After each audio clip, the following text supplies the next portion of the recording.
So I have a question. I have a title right now, and I think that one of the big attractors to the title holder community is the visibility and the attention that you get for what you do. But like you said, when work needs to be done, when there's something that we have to do, how do you feel is most effective to inspire people to do work because it needs to be done, not because there's a reward waiting for them? That's a good question. Anyone want to take it? I'll take it. Go ahead. The biggest thing for me, right, is to not just look at what needs to be done, but to look at what people want to do.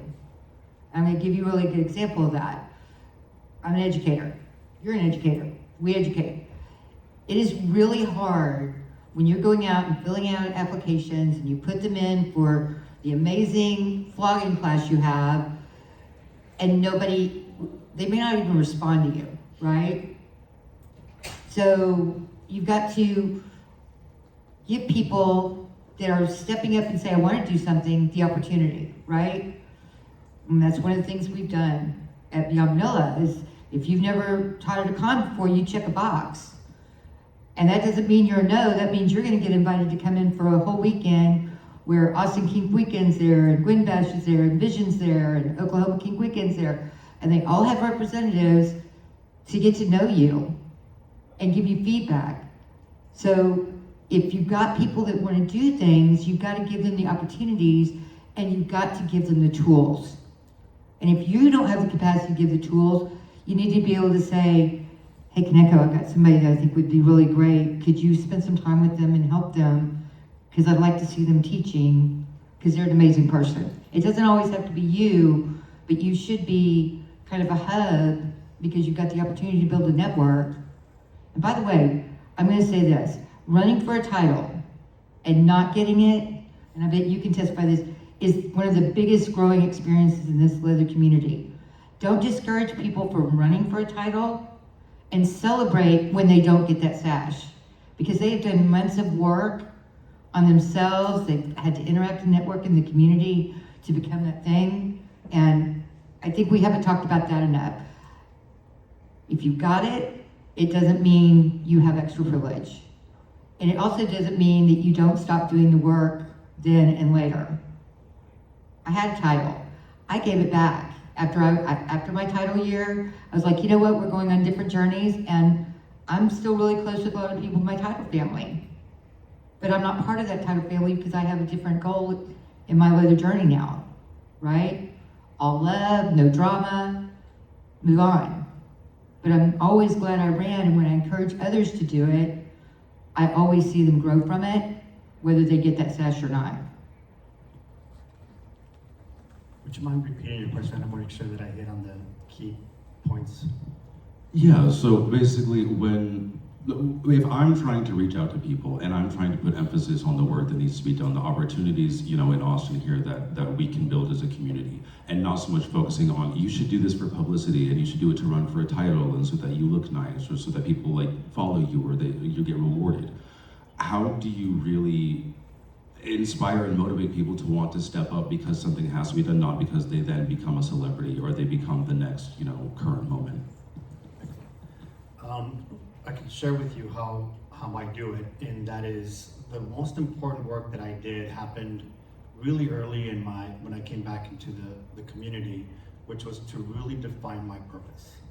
And I have a really strong mentor that helped me and guided me through make sure that you find your purpose, because when you find your purpose, the work that you're going to get to do is going to come very easy. And that's been my experience. And so when I center around why I'm here and why I'm doing the work, that attracts people, that it brings people in because they see the purpose, they see the work that we get to do has an end in mind, which is creating this really cool safe space for all of us. And so when I'm on purpose, it doesn't feel like work, and I attract all the right people because they see the hard work that we're doing, particularly in Phoenix. The cool part has been for me is that I've also been able to grow our group.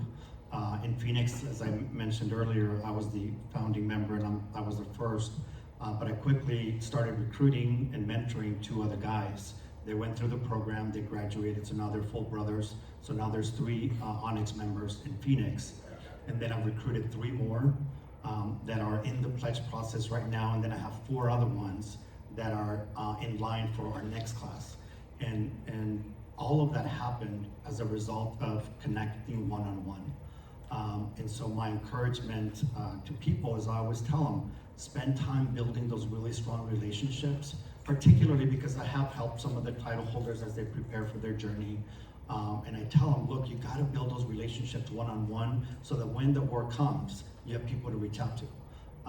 But I think often what happens is that, and I see this in our own community, is that especially with title holders, they take this shotgun approach and they get saturated with being visible and online and all of these things that they're trying to be a part of. Whereas for me, when I get asked to do something that's outside of my purpose, I decline.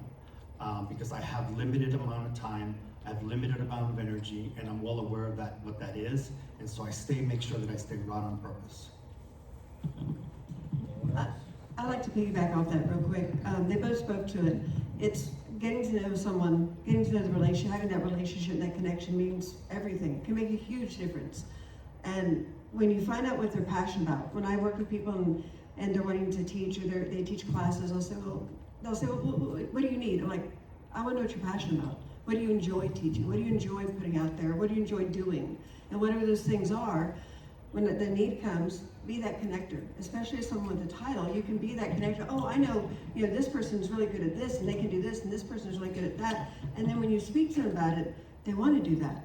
I don't know if you've ever heard the leadership, he's in a lot of speaking circles, Simon Sinek, written a couple of books, not in our community, but Amazing Human on YouTube too. And he says, find your why. Why do you do what you do?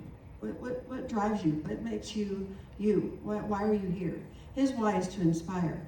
And I know I joke all the time that my fetish is education.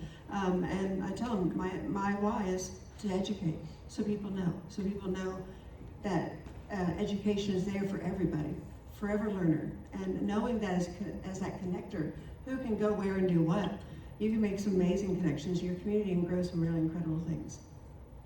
Thank you all very much.